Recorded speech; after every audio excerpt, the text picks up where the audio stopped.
3, 2, 1, yo! Is het een wedstrijd of is het gewoon voor de aardigheid, voor die vandaagje?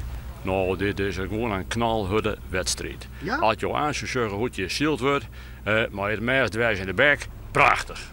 Voor de 66ste kerel weer is Joet in Haas de Hutzielwedstrijd HT-race uiteenzet.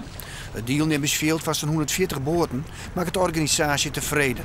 Want de laatste jaren wie het al deelnemers krijgt van 180 en 120 waarom. Wij denken haast dat het wat geer ging het mij misschien een stukje vergrijzing kunnen wijzen. Maar we zijn er net al zeker van. Maar het laatste tijden gaat het weer omheen.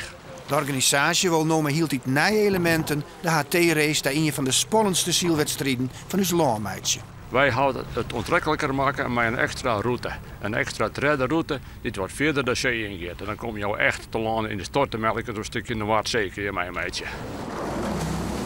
Stroming, dat maakt natuurlijk moeilijk dat je toch maar rekening moet houden van, zeker met dit lichte windje.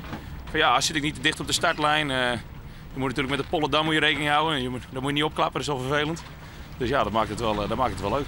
Dan moet het waar wel mee zitten. Want hoewel letter op de dij windkracht 4 rond 6 verwachten wordt, komen benamelijk de traditionele plotboaiums van de moornhast net vooruit. We hopen op een derde plek.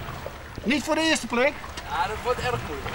Ja? Ja, met dit lichte weer, wij hebben meer wind. Maar je kunt toch je best doen? Dat doen we altijd. Succes! Tuurlijk. Hey, tot ziens mannen. De wedstrijd zielen blijven vannacht op Skielge en zullen morgenmiddag weer omkeren in de haven van Haas.